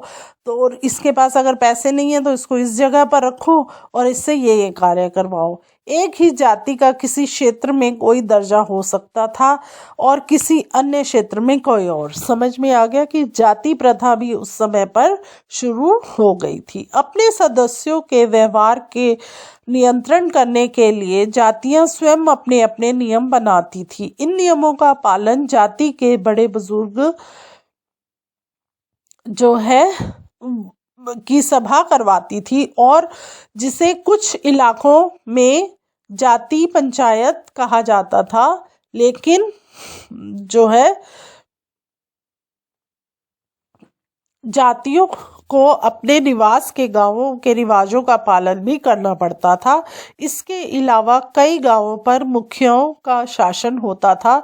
मिल मिलाकर वे किसी राज्य की एक छोटी इकाई भर होती थी। तो क्या होने लगा, जब जातियां बट गई तो फिर जो है बड़े बुजुर्गों को उनका जो है पंचायत जैसे बना ली उन्होंने, 5 बड़े बुजुर्ग मिलाकर उनको हेड बना दिया गया और फिर वही जो है फैसले लेते थे कि ये रिवाज अपनाए जाएंगे गांव में। इस तरह से जो है जितने भी जो मुखिया होते थे वही सारे फैसले लेते थे कि अब ये त्योहार मनाया जाएगा, इसका इससे विवाह होगा, ये कार्य उचित है या नहीं है। वो सब कौन करता था? ये जाति वर्ग के बड़े बुजुर्ग जिन्हें पंचायत से जो जुड़े हुए होते थे। अब आगे देखिए, क्षेत्र और साम्राज्य। चोल अध्याय 2, तुगलक अध्याय 3 या मुगल अध्याय 4 जैसे बड़े बड़े राज्यों के अंतर्गत कई सारे क्षेत्र आ जाते थे। दिल्ली के सुल्तान गयासुद्दीन बलबन 1266 से 1287 की प्रशंसा में एक संस्कृत प्रशस्ति के उदाहरण के लिए अध्याय 2 देखिए में उसे एक विशाल साम्राज्य का शासक बताया गया है जो पूर्व में बंगाल, गोंड से लेकर पश्चिम में अफगानिस्तान के गजनी गज्जन तक फैला हुआ था और जिसमें संपूर्ण दक्षिण भारत द्रविड़ भी आ जाता था। गोंड, आंध्र, केरल, कर्नाटक, महाराष्ट्र और गुजरात आदि भिन्न भिन्न क्षेत्रों के लोग उसकी सेना के आगे। अब आप ये मानचित्र देख रहे हैं, मानचित्र में भी ये दिखाया है। उसकी सेना के आगे वो क्या करते थे? पलायन कर जाते थे। तो अब ये आप मानचित्र देखिए, इस मानचित्र में क्या है? ये आप मानचित्र में देख रहे हैं, भाषा लिखी हुई है अरब सागर, लक्षद्वीप, हिंद सागर और ये क्या लिखा हुआ है? मिस्र के शिहाबुद्दीन उमरी द्वारा रचित मसलिक अल अबसर फिर ममलिका अल अमरसुर के अनुसार मोहम्मद तुगलक के राज्यकाल में दिल्ली सल्तनत के अंतर्गत आने वाले प्रांत। तो ये उसमें आपको इस पूरे उसमें वो प्रांत दिखाए गए हैं जो उस समय मोहम्मद तुगलक के राज्यकाल के दिल्ली में आते थे। तो ये आपने देखे कौन से थे? ये सिविस्तान, उच्च मुल्तान, कलानौर, लाहौर, सामाना, सरस्वती, कुहराम, हांसी, दिल्ली, बदायूं, कन्नौज, कड़ा, अवध, बिहार, लखनौती, जाजनगर, मालवा, गुजरात, देवगिरी, तेलंगाना, द्वार समुद्र, माबार, ये सब इसके अंतर्गत आते थे। तो क्या हुआ? इतिहासकार विजय अभियान के इन दावों को अतिशयोक्तिपूर्ण मानते हैं। साथ ही वे यह समझने की कोशिश में भी लगे रहते कि शासक लोग इस उपमहाद्वीप के भिन्न भिन्न भागों पर अपने अधिकार का उल्लेख क्यों करते रहते हैं। अब आपने भी देखा मानचित्र में कहाँ कहाँ पर ये क्षेत्र थे जो मैंने आपको पढ़कर सुनाए, तो किस तरह से वो इन पर राज्य करते थे, ये सब समझना इतिहासकारों के लिए भी एक मुश्किल बात हो जाती थी। आगे देखते हैं, भाषा तथा क्षेत्र। अब हर एक जो है क्षेत्र की भाषा भी जो थी वो अलग तरह की थी। सन 1318 में कवि अमीर खुसरो ने इस बात पर गौर किया था कि इस देश के हर क्षेत्र की एक अलग भाषा है। सिंधी, लाहौरी, कश्मीरी, द्वार समुद्री दक्षिण कर्नाटक में, तेलंगानी आंध्र प्रदेश में, गुजरी गुजरात में और मबरी तमिलनाडु में, गौड़ी बंगाल में, अवधी जो है पूर्वी उत्तर प्रदेश में और हिंदवी दिल्ली के आसपास के क्षेत्र में। तो ये जो भाषाएं हैं इन क्षेत्रों में जो है बोली जाती थी। इस पर जो है अमीर खुसरो ने गौर किया। तो फिर अमीर खुसरो ने हमें क्या बताया, उन्होंने बताया कि इन भाषाओं के विपरीत भी एक भाषा है। वो कौन सी भाषा है? वो संस्कृत है, जो किसी भी विशेष क्षेत्र की भाषा नहीं है। यह एक प्राचीन भाषा है जिसे केवल जो है ब्राह्मण ही जानते हैं, आम जनता नहीं। तो वो जो संस्कृत भाषा थी उस समय वो ब्राह्मणों की ही भाषा थी, जिसे कोई आम लोग नहीं जानते थे। अमीर खुसरो द्वारा उल्लेखित भाषाओं की एक सूची बनाइए और एक सूची उन भाषाओं के नामों की बनाइए जो उनके द्वारा उल्लेखित क्षेत्रों में आज बोली जाती है। जो नाम एक से हैं उन्हें रेखांकित करना है और जो नाम भिन्न है उनके चारों ओर घेरा खींच देना है। क्या आपने ध्यान दिया कि समय के साथ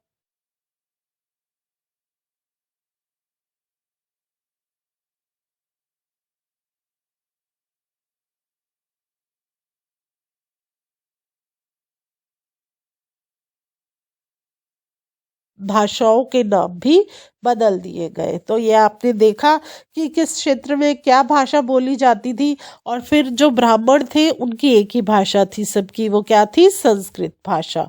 सन 700 तक कई क्षेत्रों के अपने अपने भौगोलिक आयाम तय हो चुके थे और उनकी अपनी भाषा तथा सांस्कृतिक विशेषताएं स्पष्ट हो गई थी।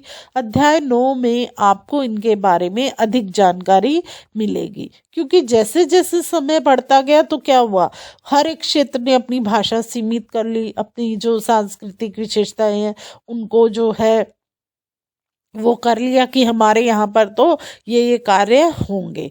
तो इसके बारे में हम आपको और अधिक किसमें पढ़ाएंगे? पाठ 9 में। आगे देखिए, इन राज्यों के बीच काफ़ी टकराहटें चलती रहती थी। कभी कभी चोल, खलजी, तुगलक और मुगल जैसे राजवंश अनेक क्षेत्रों में फैला एक विशाल साम्राज्य भी खड़ा कर लेते थे। आपको पता है ना उस समय पर क्या होता था कि कुछ भी बात हुई तो उस पर युद्ध हो गया तो वो क्या करते थे, तुगलक ये क्षेत्र मेरे हिस्से में आ गया, मुगल कहते थे ये क्षेत्र मेरे हिस्से में आ गया। तो वो अपने राज्य को बढ़ाने के लिए ऐसे ही युद्ध कर लिया करते थे। ये सभी साम्राज्य समान रूप से स्थिर या सफल नहीं हो पाते थे। उदाहरण के लिए आप अध्याय 3 और अध्याय 4 की तालिका 1 की तुलना कीजिए। खलजी और मुगल वंश के शासक कितनी कितनी अवधि तक चले। तो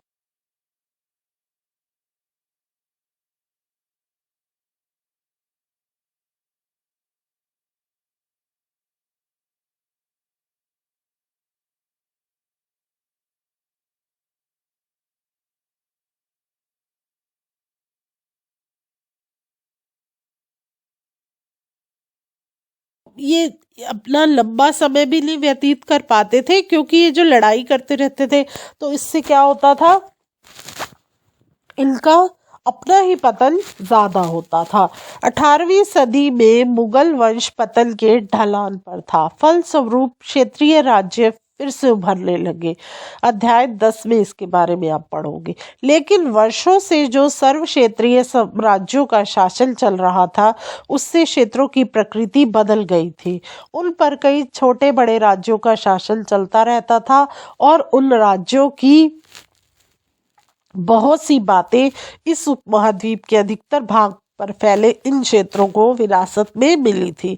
इस तथ्य का पता हम उन कई परंपराओं से लगता है जो इन क्षेत्रों में उभरी थी। इन परंपराओं में कुछ एक दूसरी से भिन्न है, कुछ एक समान है। ऐसी परंपराएं हमें प्रशासन, अर्थव्यवस्था के प्रबंधन, उच्च संस्कृति तथा भाषा के संदर्भ में मिलती है। अब आपने बच्चों देखा होगा कि हमने ये सब कैसे सीखा। अब आप देखते हैं, आप एक छोटा सा ही उदाहरण मैं आपको देती हूँ। जैसे कि आप देखो हरियाणा में किस तरह की संस्कृति है, पंजाब में किस तरह की संस्कृति है, पंजाब में कौन से त्योहार मनाए जाते हैं, वहाँ का खान पान क्या है, हरियाणा में खाने में क्या है, वहाँ की बोली क्या है, वहाँ की जो है वहाँ पर कौन से त्योहार मनाए जाते हैं।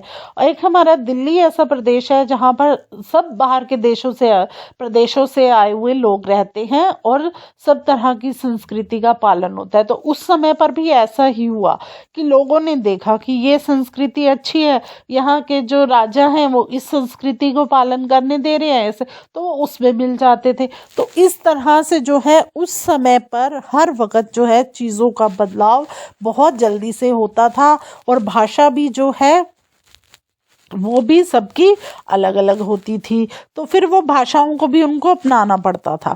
सन 1700 से 1750 के बीच के 1000 वर्षों में इन विभिन्न क्षेत्रों की प्रकृति एक दूसरे से कटकर अलग अलग नहीं पनपी थी। हालांकि उनके चरित्र की अपनी विशिष्टताएं बनी रही, मगर समन्वय की सर्व क्षेत्रीय ताकतों का प्रभाव भी उन पर पड़ा था। देखो कितना फर्क आया इस बात को लेकर। पुराने और नए धर्म, इतिहास के जिन 1000 वर्षों की पड़ताल हम कर रहे हैं, इनके दौरान धार्मिक परंपराओं में कई बड़े परिवर्तन आए। इतिहास में देखो जिन 1000 वर्षों की पड़ताल हम करते आ रहे हैं उसमें बहुत से धार्मिक परिवर्तन आए। दैविक तथ्य में लोगों की आस्था कभी कभी बिल्कुल ही व्यक्तिगत स्तर पर होती थी, मगर आमतौर पर इस आस्था का स्वरूप सामूहिक होता था। किसी दैविक तत्व में सामूहिक आस्था यानी धर्म प्राय स्थानीय समुदायों के सामाजिक और आर्थिक संगठन से संबंधित होती थी। जैसे जैसे इन समुदायों का सामाजिक संसार बदलता गया, वैसे ही इनकी आस्थाओं में भी परिवर्तन आता गया। तो पहले बच्चों क्या था, लोग दैवी शक्ति को बहुत मानते थे कि नहीं जी, जैसे बारिश नहीं हुई तो भगवान नाराज हो गए हैं, इसीलिए बारिश नहीं हो रही। तो वो क्या करते थे, अपने इष्ट देव को नमस्कार करते थे, उनका पूजा करते थे, उनका हवन करते थे कि वर्षा आ जाए। वो सोचते थे कि भगवान हमसे नाराज हो गए हैं। उनको उस समय के लोग बहुत ही सीधे और भोले होते थे। तो जो है धीरे धीरे क्या हुआ, इन चीज़ों का भी जो है वो बदलता चला गया, अस्तित्व भी इसका बदलता गया। कैसे बदला, आज हम जिसे हिंदू धर्म कहते हैं उसमें भी इस युग में महत्वपूर्ण बदलाव आए। इन परिवर्तनों में से कुछ थे नए देवी देवताओं की पूजा, राजाओं द्वारा मंदिरों का निर्माण और समाज में पुरोहितों के रूप में ब्राह्मणों का बढ़ता महत्व तथा बढ़ती सत्ता आदि।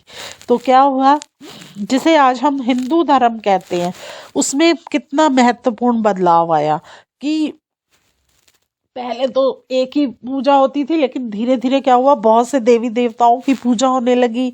राजाओं ने बहुत मंदिरों का निर्माण किया और जो उस समय पर जो पुरोहित थे वो आज के समय में ब्राह्मण बन गए। संस्कृत ग्रंथों के ज्ञान के कारण समाज में ब्राह्मणों का बड़ा आदर होता था। जिस ब्राह्मण को, जैसे जिस व्यक्ति को जो है सारी रामायण याद थी, महाभारत याद थी, या उसको सारे वेदों का ज्ञान था, उसका बहुत ही आदर होता था। इनके संरक्षण थे नए नए शासक जो स्वयं प्रतिष्ठा की चाह में थे। इन संरक्षणों का समर्थन होने के कारण समाज में इनका दबदबा और भी बढ़ गया था। तो क्या हुआ, जिसको इन सब चीज़ों का ज्ञान होगा तो वो तो अपने आप को शहंशाही समझता था और उनकी लोग पूजा भी बहुत करते थे, उनको मान देते थे, सम्मान देते थे कि सभी चीज़ों का ज्ञाता है। आगे देखिए, इस युग में एक महत्वपूर्ण परिवर्तन भक्ति की अवधारणा के रूप में आया। इसमें ईश्वर की कल्पना एक ऐसे प्रमेल इष्ट देवी देवता के रूप में की गई थी जिस तक पुजारियों के विशुद्ध कर्मकांड के बिना ही भक्त स्वयं पहुंच सके। इस विषय में और साथ ही दूसरी परंपराओं के बारे में आपको अध्याय 8 में जानकारी मिलेगी। तो इसमें क्या परिवर्तन आया भक्ति की अवधारणा के रूप में कि ईश्वर की जो कल्पना थी वो इष्ट देवी देवता के रूप में की गई। पुजारियों के जो कर्म कांड होते थे वो किस तरह के होते थे, इसके बारे में और बहुत सी जो परंपराएं थी ये हम आपको इसके बारे में विस्तार से अध्याय 8 में बताएंगे। यही वह युग था जिसमें इस उपमहाद्वीप में नए नए धर्मों का भी आगमन हुआ। कुरान शरीफ का संदेश भारत में पहले पहल 7वीं सदी में व्यापारियों और अप्रवासियों के जरिए पहुंचा। मुसलमान कुरान शरीफ को अपना धर्म ग्रंथ मानते थे, केवल एक ईश्वर अल्लाह की सत्ता को स्वीकार करते थे। अब देखो क्या हुआ, नए नए धर्मों का कैसे आगमन हुआ। कुरान शरीफ का जो संदेश था वो सबसे पहले भारत में आया 7वीं सदी में। कौन लेके आया? जो व्यापारी दूसरे प्रदेश से आते थे यहाँ पर व्यापार करने के लिए, वो कुरान शरीफ को यहाँ लाए। तो मुसलमान जो भी थे वो किसको अपना ग्रंथ मानते थे? कुरान शरीफ को। आज के समय में भी मुसलमानों के लिए कुरान शरीफ उनका भगवान है। तो वो सिर्फ किसको, कौन सी सत्ता का करते थे कि अल्लाह और ईश्वर की ही सत्ता को वो स्वीकार करते थे। उनका ईश्वर एक था अल्लाह, जिसका प्रेम करना और उदारता अपने में आस्था रखने वाले व्यक्ति को गले लगाता। जो भी जैसे अल्लाह को मानता था तो वो उसी को अपना समझते थे, बाकी दूसरों को वो अपने से अलग रखते थे। आगे देखिए, कई शासक इस्लाम और इसके विद्वान धर्मशास्त्रियों और न्याय शास्त्रियों अर्थात उलेमा को संरक्षण देते थे। और जो शासक थे वो किसको देते थे? इस्लाम और उसके विद्वान कौन? धर्मशास्त्री उलेमा को संरक्षण देते थे। हिंदू धर्म की ही भांति इस्लाम के अनुयायी भी अपने धर्म की अलग अलग तरह से व्याख्या करते हैं। मुसलमानों के कुछ थे जो पैगंबर साहब के दामाद अली को मुसलमानों का विधिस्मत नेता मानते थे, और कुछ सुन्नी थे। अब मुसलमानों में भी देख लो, दो आ गए, एक सुन्नी और एक जो थे पैगंबर साहब के दामाद। इसमें भी दो आपने देख लिया जो खलीफाओं के प्रभुत्व को जो है स्वीकार करते थे। इस्लाम के आरंभिक दौर में इस धर्म का नेतृत्व करने वाले खलीफा कहलाते थे। क्या कहलाते थे वो? उस समय में इस्लाम धर्म का करने वाले खलीफा कहलाते थे, और आगे भी इनकी परंपरा चलती रही। इस्लामी न्याय सिद्धांत, विशेषकर भारत में हनफी और शफी ऐसे सिद्धांत है कि विभिन्न परंपराओं में भी कई महत्वपूर्ण अंतर रहे। ऐसे ही धर्म सिद्धांतों तथा रहस्यवादी विचारों को लेकर विभिन्नताएं हमें देखने को मिलती हैं। तो देखिए आप किस तरह से हर धर्म में किस तरह से जो है जो लोग हैं वो ग्रंथों को मानते हैं, कितना महत्व देते हैं। हर धर्म के लिए अपने ग्रंथ का, अपने इष्ट का एक बहुत बड़ा महत्व है। इसीलिए कभी भी किसी धार्मिक व्यक्ति को या किसी भी धर्म से जुड़े हुए स्थान का अपमान नहीं करना चाहिए, सभी का आदर करना चाहिए। हमारे देश में सभी जितने भी धर्म है सभी का आदर किया जाता है। ये आप सब बच्चों को इस बात का ध्यान रखना बहुत ही आवश्यक है। आगे देखें, समय और इतिहास के काल खंडों पर विचार। इतिहासकार समय को केवल घड़ी या कैलेंडर की तरह नहीं देखते थे, यानी कि केवल घंटों, दिनों या वर्षों के बीतने के रूप में ही नहीं देखते थे। उनका नजरिया यह है कि समय सामाजिक और आर्थिक संगठन में आने वाले परिवर्तनों को झलकता है। यह दिखलाता है कि विचारों और विश्वासों में कितना स्थायित्व रहा है और कितना परिवर्तन आया है। यदि अतीत को समान विशेषता रखने वाले कुछ बड़े बड़े हिस्सों युगों या कालों में बांट दिया जाए तो समय का अध्ययन कुछ आसान हो जाता है। तो बच्चों, जो भी इतिहासकार थे वो घड़ी या कैलेंडर की तरह नहीं देखते थे या घंटों और दिन की तरह नहीं देखते थे। उनका देखने का अपना एक नज़रिया था और वो किस तरह से देखते थे, विचार क्या है आज के लोग के और कुछ समय बाद उनका विचार कैसे बदल रहा है, कैसे चीज़ों में परिवर्तन आ रहा है। तो इस तरह से उन्होंने जो है युग या कालों को बांटा था, जिससे कि हर एक चीज को आसानी से पढ़ा जा सके। आगे देखें, 19वीं सदी के मध्य में अंग्रेज इतिहासकारों ने भारत के इतिहास को 3 युग में बांटा था। वो 3 युग कौन से थे? पहला था हिंदू, दूसरा था मुस्लिम और ब्रिटिश। यह विभाजन इस विचार पर आधारित था कि शासकों का धर्म एक मात्र महत्वपूर्ण ऐतिहासिक परिवर्तन होता है और अर्थव्यवस्था, समाज और संस्कृति में और कोई भी महत्वपूर्ण बदलाव नहीं आता है। क्यों नहीं आता है? कि पहले आपने देखा हमारे यहाँ हिंदू राज्य था, फिर जो है किसने राज्य किया? मुस्लिम ने, और फिर ब्रिटिश आए। ब्रिटिश के बाद फिर हमारे यहाँ पर हिंदू राज्य आ गया। तो इस तरह से जो है बदलाव हमारे यहाँ होता रहा और हमारी संस्कृति में भी कितने परिवर्तन आए, हमारे समाज में, हमारी अर्थव्यवस्था कितनी बदली गई। इस काल विभाजन को आज बहुत कम इतिहासकार ही स्वीकार करते हैं। अधिकतर इतिहासकार आर्थिक तथा सामाजिक कारकों के आधार पर ही अतीत के विभिन्न कालखंडों की विशेषताएं तय करते हैं। देखा कितने अभी इतिहासकार आए तो उन्होंने क्या किया कि आर्थिक और सामाजिक, आर्थिक मतलब हमारे यहाँ पर किस तरह का कारोबार था, कौन सी हमारे यहाँ पर जो है मुद्रा का या पैसों का लेन देन होता था। सामाजिक कारक कि किस तरह से लोग समाज में कार्य करते थे, मतलब जुड़ाव था लोगों में, आपस का प्यार था, कौन सी संस्कृति थी, जैसे कौन से त्योहार मनाते थे, ये आते हैं सामाजिक कार्यों में।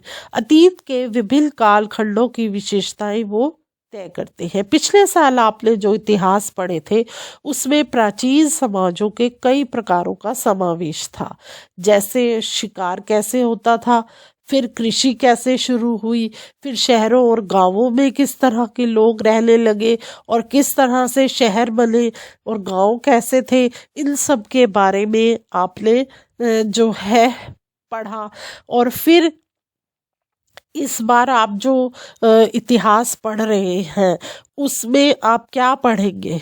उसमें हम पढ़ेंगे मध्यकाल में इतिहास जो है, इसमें आप कृषि का किस तरह से और विस्तार हुआ, क्षेत्रीय और सामाजिक राज्यों का किस तरह से जो है उदय हुआ। कभी कभी तो गांव और वनवासियों की कीमत पर प्रधान धर्मों के रूप में हिंदू धर्म जो है वो इस्लाम के धर्म के विकास और यूरोप से व्यापारी कंपनियों के आगमन के बारे में और भी आपको यहाँ पर जानकारी मिलेगी कि किस तरह से जो है मुसलमानों ने हमारे देश पर राज्य किया, फिर कैसे ब्रिटिश राज्य आया। इसके बारे में हम आपको अधिक जानकारी और विस्तार से आपको पढ़ाएंगे। भारत के इतिहास के ये 1000 साल अनेक बदलावों के साक्षी रहे हैं। तो भारत में के इतिहास में बहुत परिवर्तन हुए हैं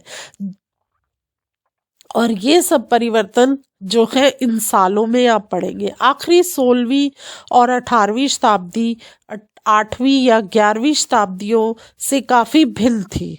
जो हमारी 16वीं और 18वीं शताब्दी थी वो किससे भिन्न थी? 8वीं और 11वीं शताब्दी से। इसीलिए सारे काल को एक ऐतिहासिक इकाई के रूप में देखना समस्याओं से खाली नहीं है। फिर मध्यकाल की तुलना प्राय आधुनिक काल से की जाती है। मध्यकाल की तुलना किससे की जाती है? ज़्यादातर आधुनिक काल से। आधुनिकता के साथ भौतिक उन्नति और बौद्धिक प्रगति का भाव जुड़ा है। क्योंकि देखो बच्चों, मध्यकाल में भी हमारे यहाँ बहुत विकास हुआ, कृषि का विकास हुआ, कृषि के कृषि करने के लिए बहुत सी चीज़ों को बनाया गया, एक दूसरे क्षेत्र में जाकर जो है व्यापार किया गया, तो वही आज के समय में हो रहा है। तो इसीलिए मध्यकाल को आधुनिक काल से उन्होंने इसकी तुलना की है। मध्यकाल रूढ़िवादी था और इस दौरान कोई परिवर्तन हुआ ही नहीं, लेकिन हम जानते हैं ऐसा नहीं था, क्योंकि बच्चों उस समय पर क्या था, उस समय पर आपने देखा ना, वहां पर जातिवाद शुरू हो गया था मध्यकाल में, तो इसीलिए वो थोड़ा सा रूढ़िवाद भी था। इन हजार वर्षों के दौरान इस उपमहाद्वीप के समाजों में प्राय परिवर्तन आते रहे और कई क्षेत्रों की अर्थव्यवस्था तो इतनी समृद्ध हो गई थी कि उनसे यूरोप के व्यापारी कंपनियां की भी आकर्षित करना आरंभ कर दिया था। इस पुस्तक को पढ़ते समय आप परिवर्तन के चिन्हों तथा यहाँ सक्रिय ऐतिहासिक प्रक्रियाओं पर ध्यान देते चले, और जब भी संभव हो इस पुस्तक में आप जो पढ़ रहे हैं उसकी तुलना आप पिछले वर्ष पढ़ी हुई बातों से करने की कोशिश करें। जहाँ भी संभव हो यह देखें कहाँ बदलाव आए और कहाँ नहीं, और आज अपने आसपास की दुनिया पर नज़र डालकर भी यह देखें कि और भी क्या कुछ बदला है या वैसा ही रहा है। तो बच्चों, आज के समय में और हजार वर्षों में और जो पिछले वर्ष के जो इतिहास था, जब आप पढ़ोगे तो आप इसमें जितने भी परिवर्तन हुए हैं, जो जो बदलाव आए हैं, आप उनको लिखना और देखना कि कितना हमारे यहाँ पर परिवर्तन हुआ है। तो ये आपके लिए जानना बहुत ज़रूरी है कि हमारा इतिहास क्या था और हमने इसमें कितने हमारे यहाँ पर बदलाव हुए, कौन कौन सी भाषाएं थी और कौन सी भाषाएं अब आज के समय में प्रचलित हैं, और किस तरह से हम अपना आने वाला कल जो है वो सुरक्षित कर सकते हैं। ये सब हमें अपने इतिहास से ही पढ़कर समझ में आएगा। तो ये हमारा पाठ 1 था जो हमने आपको समझाया। अब हम इसका प्रश्न अभ्यास करेंगे। हम अब प्रश्न अभ्यास शुरू करते हैं। पहला प्रश्न है, अतीत में विदेशी किसे माना जाता था? अब आप इसका उत्तर लिखें। मध्यकाल में गांव में आने वाला कोई भी अनजान व्यक्ति जो समाज और संस्कृति का अंग न हो, विदेशी कहलाता था। ऐसे व्यक्ति को हिंदी में परदेसी और फारसी में अजनबी कहा जाता है। तो बच्चों, आपको समझ आया पहला प्रश्न। अब आप दूसरे प्रश्न देखें। नीचे उल्लेखित बातें सही है या गलत, आपको ये बताना है। तो पहला है क सन 700 के बाद के काल के संबंध में अभिलेख नहीं मिलते हैं। तो इसका उत्तर है सही। इस काल के दौरान मराठों ने अपने राजनीतिक महत्व की स्थापना की। तो इसका उत्तर है सही। तीसरा है ग, कृषि केंद्रित बस्तियों के विस्तार के साथ कभी कभी वनवासी अपनी जमीन से उखाड़ बाहर कर दिए जाते थे। इसका उत्तर है सही। आगे देखें। सुल्तान गयासुद्दीन बलबन असम, मणिपुर तथा कश्मीर का शासक था।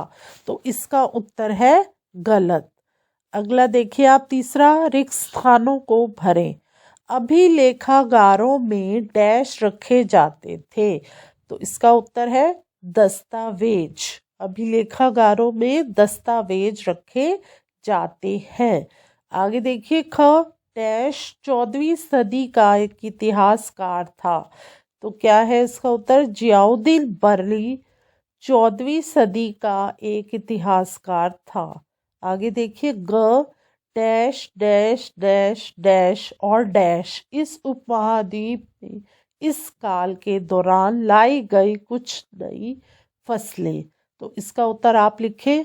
आलू, मक्का, मिर्च, चाय, कॉफी इस उपमहाद्वीप में इस काल के दौरान लाई गई नई फसलें हैं। अब प्रश्न नंबर 4, इस काल में हुए कुछ प्रौद्योगिक परिवर्तनों की तालिका दें। तो इसका उत्तर अब आप लिखें।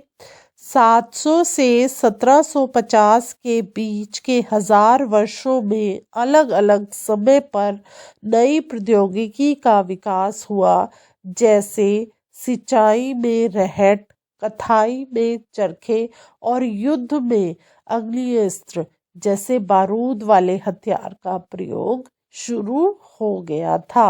अब प्रश्न नंबर 5, इस काल के दौरान हुए कुछ मुख्य धार्मिक परिवर्तनों की जानकारी दें। तो आप इसका उत्तर लिखें। 1000 वर्षों के दौरान धार्मिक परंपराओं में कई बड़े परिवर्तन आए। लोगों में दैविक आस्था व्यक्तिगत स्तर पर और सामूहिक स्तर पर था। हिंदू धर्म में नए देवी देवताओं की पूजा, राजाओं और मंदिरों का निर्माण और पुरोहितों का महत्व बढ़ा, जो कि ब्राह्मण हुआ करते थे। इस काल में भक्ति आंदोलन का प्रारंभ हुआ, जो कि कर्म कांडों के आलोचक थे। इस काल में 7वीं सदी में इस्लाम और 16वीं सदी में ईसाई धर्म का भारत में प्रादुर्भाव हुआ। आगे है, आइए समझिए प्रश्न 6, पिछली कई शताब्दियों में हिंदुस्तान शब्द का अर्थ कैसे बदला है। तो आप इसका उत्तर लिखें। पिछली कई शताब्दियों में हिंदुस्तान शब्द के अर्थ में अनेक परिवर्तन हुए। 13वीं सदी में जब फारसी के इतिहासकार मिन्हाज ए सिराज ने हिंदुस्तान शब्द का प्रयोग किया था, तो उसका अर्थ गंगा यमुना के बीच में स्थित क्षेत्र और पंजाब हरियाणा से था। उसने इस शब्द का राजनीतिक अर्थ में उन इलाकों के लिए इस्तेमाल किया जो दिल्ली के सुल्तान के अधिकार क्षेत्र में आते थे। इसके विपरीत 16वीं सदी के आरंभ में बाबर ने हिंदुस्तान शब्द का प्रयोग इस उपमहाद्वीप के भूगोल, पशु पक्षियों और यहाँ के निवासियों की संस्कृति का वर्णन करने के लिए किया। यह प्रयोग 14वीं सदी के कवि अमीर खुसरो द्वारा प्रयोग किया गया शब्द हिंद के ही कुछ समान था, मगर जहां भारत को एक भौगोलिक और सांस्कृतिक तत्व के रूप में पहचाना जा रहा था। अब आप प्रश्न 7 देखिए। जातियों के मामले कैसे नियंत्रित किए जाते थे। तो इसका आप उत्तर लिखें। जातियां स्वयं अपने अपने नियम बनाती थी, जिससे कि वे अपनी जाति के सदस्यों के व्यवहार को नियंत्रित कर सके। इन नियमों का पालन जाति के बड़े बुजुर्गों की एक सभा करवाती थी, जिसे कुछ इलाकों में जाति पंचायत कहा जाता था। लेकिन जातियों को अपने निवास के गांवों के रिवाजों का पालन भी करना पड़ता था। अगला आप प्रश्न देखिए। प्रश्न 8, सर्व क्षेत्रीय साम्राज्य से आप क्या समझते हैं। तो इसका उत्तर लिखिए। सर्व क्षेत्रीय साम्राज्य से तात्पर्य उस साम्राज्य से है जो अनेक क्षेत्रीय राज्यों को मिलाकर बना हो, जैसे सल्तनत साम्राज्य, मुगल साम्राज्य आदि। अब आगे है, आइए विचार करें। पांडुलिपियों के उपयोग में इतिहासकारों के सामने कौन कौन सी समस्याएं आती हैं। इसका उत्तर आप लिखें। पांडुलिपियों के उपयोग में इतिहासकारों के सामने निम्न समस्याएं आती हैं।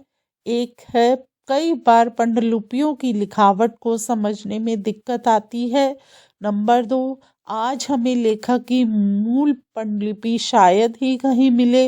नंबर 3, मूल पांडुलिपि की नई प्रतिलिपि बनाते समय लिपिक छोटे मोटे फेर बदल करते चलते थे, कहीं कोई शब्द, कहीं कोई वाक्य। सदी दर सदी प्रतिलिपियों की भी प्रतिलिपियां बनती रही और अंततः एक ही मूल ग्रंथ की भिन्न भिन्न प्रतिलिपियां एक दूसरे से बहुत अलग हो गई। नंबर 4, इतिहासकारों को बाद में लिपिकों द्वारा बनाई गई प्रतिलिपियों पर ही पूरी तरह निर्भर रहना पड़ता था पड़ता है। इसीलिए इस बात का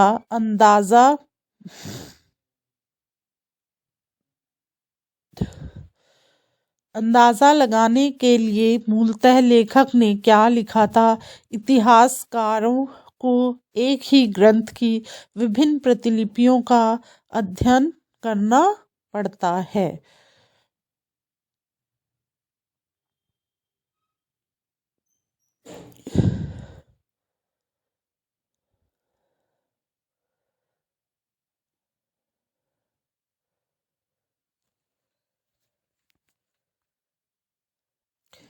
अगला प्रश्न, प्रश्न 10, इतिहासकार अतीत को कालों या युगों में कैसे विभाजित करते हैं?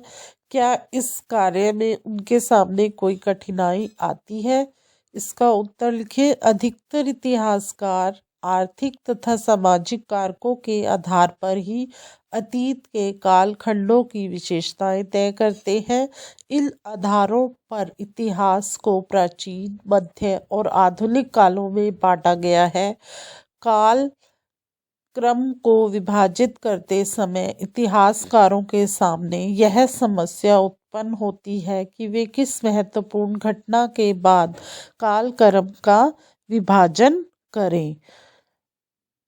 तो बच्चों आगे है, अध्याय में दिए गए मानचित्र 1 अथवा मानचित्र 2 की तुलना उपमहाद्वीप के आज के मानचित्र से करें।